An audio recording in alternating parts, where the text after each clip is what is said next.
हरिओम तत्सत। ज्ञान भक्ति चैनल में आपका स्वागत है। इस सत्संग में हम ज्ञान भक्ति और सनातन धर्म का प्रसाद ग्रहण करते हैं। यदि आपने हमारे चैनल को सब्सक्राइब नहीं किया है तो कृपया अभी सब्सक्राइब कर लीजिए। हमारा दंडवत प्रणाम है ब्रह्मांडीय ईश्वरीय शक्ति को, हमारे पूजनीय गुरुदेव श्री स्वामी ज्योतिर्मयानंद जी महाराज को, सब संतों और शास्त्रों को और आप सब में विद्यमान परमेश्वर को। आज के सत्संग में हम गीता प्रेस गोरखपुर द्वारा प्रकाशित पद्म पुराण के सृष्टि खंड का श्रवण करेंगे। आज का अध्याय है मरुद गणों की उत्पत्ति, भिन्न भिन्न समुदाय के राजाओं तथा 14 मनवंतरों का वर्णन। भीष्म जी ने पूछा, ब्राह्मण, दिति के पुत्र मरुदगणों की उत्पत्ति किस प्रकार हुई? वे देवताओं के प्रिय कैसे हो गए? देवता तो दैत्यों के शत्रु हैं, फिर उनके साथ मरुदगणों की मैत्री क्यों कर संभव हुई? पुलत्स्य जी ने कहा, भीष्म, पहले देवासुर संग्राम में भगवान श्री विष्णु और देवताओं के द्वारा अपने पुत्र पौत्रों के मारे जाने पर दिति को बड़ा शोक हुआ। वे आर्त होकर परम उत्तम भूलोक में आईं और सरस्वती के तट पर पुष्कर नाम के शुभ एवं महान तीर्थ में रहकर सूर्य देव की आराधना करने लगी। उन्होंने बड़ी उग्र तपस्या की। दैत्य माता दिति ऋषियों के नियमों का पालन करती और फल खाकर रहती थीं। वे कृच्छ, चांद्रायण आदि कठोर व्रतों के पालन द्वारा तपस्या करने लगी। जरा और शोक से व्याकुल होकर उन्होंने 100 वर्षों से कुछ अधिक काल तक तप किया। उसके बाद वशिष्ठ आदि महर्षियों से पूछा, मुनिवरों, क्या कोई ऐसा भी व्रत है जो मेरे पुत्र शोक को नष्ट करने वाला तथा इलोक और परलोक में भी सौभाग्य रूप फल प्रदान करने वाला हो? यदि हो तो बताइए। वशिष्ठ आदि महर्षियों ने ज्येष्ठ की पूर्णिमा का व्रत बताया तथा दिति ने भी उस व्रत का सांगोपांग वर्णन सुनकर उसका यथावत अनुष्ठान किया। उस व्रत के महात्म्य से प्रभावित होकर कश्यप जी बड़ी प्रसन्नता के साथ दिति के आश्रम पर आए। दिति का शरीर तपस्या से कठोर हो गया था, किंतु कश्यप जी ने उन्हें पुनः रूप और लावण्य से युक्त कर दिया और उनसे वर मांगने का अनुरोध किया। तब दिति ने वर मांगते हुए कहा, भगवान, मैं इंद्र का वध करने के लिए एक ऐसे पुत्र की याचना करती हूँ जो समृद्धिशाली, अत्यंत तेजस्वी तथा समस्त देवताओं का संहार करने वाला हो। कश्यप ने कहा, शुभे, मैं तुम्हें इंद्र का घातक एवं बलिष्ठ पुत्र प्रदान करूंगा। तत्पश्चात कश्यप ने दिति के उदर में गर्भ स्थापित किया और कहा, देवी, तुम्हें 100 वर्षों तक इस तपोवन में रहकर इस गर्भ की रक्षा के लिए यत्न करना चाहिए। गर्भिणी को संध्या के समय भोजन नहीं करना चाहिए तथा वृक्ष की जड़ के पास ना तो कभी जाना चाहिए और ना ठहरना ही चाहिए। वे जल के भीतर न घुसे, सूने घर में न प्रवेश करे, बांबी पर खड़ी न हो, कभी मन में उद्वेग न लाए, सूने घर में बैठकर नख अथवा राख से भूमि पर रेखा न खींचे, ना तो सदा अलसाकर पड़ी रहे और ना अधिक परिश्रम ही करे, भूसी, कोयले, राख, हड्डी और खपड़े पर ना बैठे, लोगों से कला करना छोड़ दे, अंगड़ाई न ले, बाल खोलकर खड़ी न हो और कभी भी अपवित्र न रहे, उत्तर की ओर अथवा नीचे सिर करके कभी न सोए, नंगी होकर, उद्वेग में पड़कर और बिना पैर धोए भी शयन करना मना है, अमंगल युक्त वचन मुंह से ना निकाले, अधिक हंसी मजाक भी ना करे, गुरुजनों के साथ सदा आदर का बर्ताव करे, मांगलिक कार्यों में लगी रहे, सर्वौषधियों से युक्त जल के द्वारा स्नान करे, अपनी रक्षा का प्रबंध करे, गुरुजनों की सेवा करे और वाणी से सबका सत्कार करती रहे, स्वामी के प्रिय और हित में तत्पर रहकर सदा प्रसन्न मुखी बनी रहे, किसी भी अवस्था में कभी पति की निंदा न करे। यह कहकर कश्यप जी सब प्राणियों के देखते देखते वहां से अंतर्धान हो गए। तदनंतर पति की बातें सुनकर दिति विधि पूर्वक उनका पालन करने लगी। इससे इंद्र को बड़ा भय हुआ। वे देवलोक छोड़कर दिति के पास आए और उनकी सेवा की इच्छा से वहां रहने लगे। इंद्र का भाव विपरीत था। वे दिति का छिद्र ढूंढ रहे थे। बाहर से तो उनका मुख प्रसन्न था, किंतु भीतर से भय के मारे विकल थे। वे ऊपर से ऐसा भाव जताते थे मानो दिति के कार्य और अभिप्राय को जानते ही न हो, परंतु वास्तव में अपना काम बनाना चाहते थे। तदनंतर जब 100 वर्ष की समाप्ति में 3 ही दिन बाकी रह गए, तब दिति को बड़ी प्रसन्नता हुई। वे अपने को कृतार्थ मानने लगी तथा उनका हृदय विस्मय विमुग्ध रहने लगा। उस दिन वे पैर धोना भूल गईं और बाल खोले हुए ही सो गईं। इतना ही नहीं, निद्रा के भार से दबी होने के कारण दिन में उनका सिर कभी नीचे की ओर हो गया। ये अवसर पाकर शचीपति इंद्र दिति के गर्भ में प्रवेश कर गए और अपने वज्र के द्वारा उन्होंने उस गर्भस्थ बालक के 7 टुकड़े कर डाले। तब वे 7 टुकड़े सूर्य के समान तेजस्वी 7 कुमारों के रूप में परिणित हो गए और रोने लगे। उस समय दानव शत्रु इंद्र ने उन्हें रोने से मना किया तथा पुनः उनमें से एक एक के 7-7 टुकड़े कर दिए। इस प्रकार 49 कुमारों के रूप में होकर वे जोर जोर से रोने लगे। तब इंद्र ने मारुध्वम मत रो ऐसा कहकर उन्हें बारंबार रोने से रोका और मन ही मन सोचा कि ये बालक धर्म और ब्रह्मा जी के प्रभाव से पुनः जीवित हो गए हैं।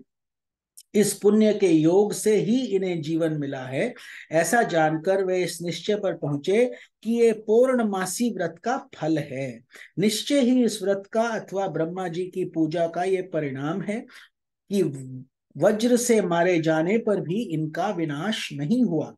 ये एक से अनेक हो गए, फिर भी उदर की रक्षा हो रही है। इसमें संदेह नहीं कि ये अवध्य हैं, इसलिए ये देवता हो जाएं। जब ये रो रहे थे उस समय मैंने इन गर्भ के बालकों को मारुदह कहकर चुप कराया, इसलिए ये मरुद नाम से प्रसिद्ध होकर कल्याण के भागी बने। ऐसा विचार कर इंद्र ने दिति से कहा, मां, मेरा अपराध क्षमा करो। मैंने अर्थशास्त्र का सहारा लेकर यह दुष्कर्म किया है। इस प्रकार बारंबार कहकर उन्होंने दिति को प्रसन्न किया और मरुदगणों को देवताओं के समान बना दिया। तत्पश्चात देवराज ने पुत्रों सहित दिति को विमान पर बिठाया और उनको साथ लेकर वे स्वर्ग को चले गए। मरुदगण यज्ञ भाग के अधिकारी हुए। उन्होंने असुरों से मेल नहीं किया, इसलिए वे देवताओं के प्रिय हुए। भीष्म जी ने कहा, ब्राह्मण, आपने आदि सर्ग और प्रतिसर्ग का विस्तार के साथ वर्णन किया है। अब जिनके जो स्वामी हो उनका वर्णन कीजिए। पुलत्स्य जी बोले, राजन, जब पृथु इस पृथ्वी के संपूर्ण राज्य पर अभिषिक्त होकर सबके राजा हुए, उस समय ब्रह्मा जी ने चंद्रमा को अन्न, ब्राह्मण, व्रत और तपस्या का अधिपति बनाया। हिरण्यगर्भ को नक्षत्र, तारे, पक्षी, वृक्ष, झाड़ी और लता आदि का स्वामी बनाया। वरुण को जल का, कुबेर को धन का, विष्णु को आदित्यों का और अग्नि को वसुओं का अधिपति बनाया। दक्ष को प्रजापतियों का, इंद्र को देवताओं का, प्रहलाद को दैत्यों और दानवों का, यमराज को पितरों का, शूलपाणी भगवान शंकर को पिशाच, राक्षस, पशु, भूत, यक्ष और वेताल राजाओं का, हिमालय को पर्वतों का, समुद्र को नदियों का, चित्ररथ को गंधर्व, विद्याधर और किन्नरों का, भयंकर पराक्रमी वासुकी को नागों का, तक्षक को सर्पों का, गजराज ऐरावत को दिग्गजों का, गरुड़ को पक्षियों का, उच्चैःश्रवा को घोड़ों का, सिंह को मृगों का, सांड को गौओं का तथा प्लक्ष पाकड़ को संपूर्ण वनस्पतियों का अधीश्वर बनाया। इस प्रकार पूर्व काल में ब्रह्मा जी ने इन सभी अधिपतियों को भिन्न भिन्न वर्ग के राजपद पर अभिषिक्त किया था। कौरव नंदन पहले स्वयंभुव मनवंतर में याम्य नाम से प्रसिद्ध देवता थे। मरीचि आदि मुनि ही सप्तऋषि माने जाते थे। अग्निघ्र, अग्निबाहु, विभु, सवन, ज्योतिष्मान, द्युतिमान, हव्य, मेधा, मेधातिथि और वसु, ये 10 स्वयंभुव मनु के पुत्र हुए जिन्होंने अपने वंश का विस्तार किया। ये प्रतिसर्ग की सृष्टि करके परम पद को प्राप्त हुए। यह स्वयंभुव मनवंतर का वर्णन हुआ। इसके बाद स्वारोचिष मनवंतर आया। स्वारोचिष मनु के 4 पुत्र हुए जो देवताओं के समान तेजस्वी थे। उनके नाम है नभ, नभस्य, प्रसृति और भावन। इनमें से भावन अपनी कीर्ति का विस्तार करने वाला था। दत्तात्रेय, अत्रि, च्यवन, स्तंभ, प्राण, कश्यप तथा बृहस्पति ये 7 सप्तऋषि हुए। उस समय तुषित नाम के देवता थे। हवींद्र, सुकृत, मूर्ति, आप और ज्योतिरथ ये वशिष्ठ के 5 पुत्र ही स्वरोचिष मनवंतर में प्रजापति थे। यह द्वितीय मनवंतर का वर्णन हुआ। इसके बाद औत्तम मनवंतर का वर्णन करूंगा। तीसरे मनु का नाम था औत्तमी। उन्होंने 10 पुत्र उत्पन्न किए जिनके नाम हैं ईश, ऊर्ज, तनूज, शुचि, शुक्र, मधु, माधव, नभस्य, नभ तथा सह। इनमें से सह सबसे छोटा था। ये सब के सब उदार और यशस्वी थे। उस समय भानु संज्ञक देवता और ऊर्ज नामक सप्तऋषि थे। कोकी, भिंड, कुटुंड, दालभ्य, शंख, प्रवाहित, मित और सम्मित ये 7 योगवर्धन ऋषि थे। चौथा मनवंतर तामस के नाम से प्रसिद्ध है। उसमें कवि, पृथु, अग्नि, अकपि, कपि, जन्य तथा धामा ये 7 मुनि ही सप्तऋषि थे। साध्यगण देवता थे। अकल्मष, तपोधनवा, तपोमूल, तपोधन, तपोराशि, तपस्य, सुतपस्य, परंतप, तपोभागी और तपोयोगी ये 10 तामस मनु के पुत्र थे जो धर्म और सदाचार में तत्पर तथा अपने वंश का विस्तार करने वाले थे। अब 5वें रैवत मनवंतर का वृतांत श्रवण करो। देवबाहु, सुबाहु, पर्जन्य, सोमप, मुनि, हिरण्यरोमा और सप्ताश्व ये 7 रैवत मनवंतर के सप्तऋषि माने गए हैं। भूतरचा तथा प्रकृति नाम वाले देवता थे तथा वरुण, तत्वदर्शी, चितिमान, हव्यप, कवि, मुक्त, निरुत्सुक, सत्व, विमोह और प्रकाशक ये 10 रैवत मनु के पुत्र हुए जो धर्म, पराक्रम और बल से संपन्न थे। इसके बाद चाक्षुष मनवंतर में भृगु, सुधामा, विरज, विष्णु, नारद, विवस्वान और अभिमानी ये 7 सप्तऋषि हुए। उस समय लेख नाम से प्रसिद्ध देवता थे। इनके सिवा ऋभु, पृथकभूत, वारिमूल और दिवोका नाम के देवता भी थे। इन 4 चाक्षुष मनवंतरों में देवताओं की 5 योनियां थीं।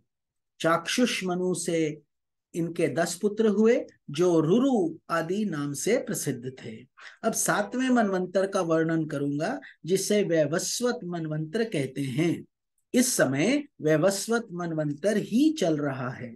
इसमें अत्रि, वशिष्ठ, कश्यप, गौतम, योगी, भारद्वाज, विश्वामित्र और जमदग्नि ये 7 ऋषि ही सप्तऋषि हैं। ये धर्म की व्यवस्था करके परम पद को प्राप्त होते हैं। अब भविष्य में होने वाले सावर्ण्य मनवंतर का वर्णन किया जाता है। उस समय अश्वत्थामा, ऋष्यशृंग, कौशिक्य, गालव, शतानंद, काश्यप तथा परशुराम ये सप्तऋषि होंगे। धृति, वरियान, यवसु, सुवर्ण, धृष्टि, चरिष्णु, आद्य, सुमति, वसु तथा पराक्रमी शुक्र ये भविष्य में होने वाले सावर्णी मनु के पुत्र बतलाए गए हैं। इनके सिवा रोच्य आदि दूसरे दूसरे मनुओं के भी नाम आते हैं। प्रजापति रुचि के पुत्र का नाम रोच्य होगा। इसी प्रकार भूति के पुत्र भौत्य नाम के मनु कहलाएंगे। तदनंतर मेरु सावर्णी नामक मनु का अधिकार होगा। वे ब्रह्मा के पुत्र माने गए हैं। मेरु सावर्णी के बाद क्रमशः ऋभु, वीतधामा और विश्वक्सेन नाम के मनु होंगे। राजन, इस प्रकार मैंने तुम्हें भूत और भविष्य के मनुओं का परिचय दिया है। इन 14 मनुओं का अधिकार कुल मिलाकर 1000 चतुर्युग तक रहता है। अपने अपने मनवंतर में इस संपूर्ण चराचर जगत को उत्पन्न करके कल्प का संहार होने पर ये ब्रह्मा जी के साथ मुक्त हो जाते हैं। ये मनु प्रति 1000 चतुर्युगी के बाद नष्ट होते रहते हैं।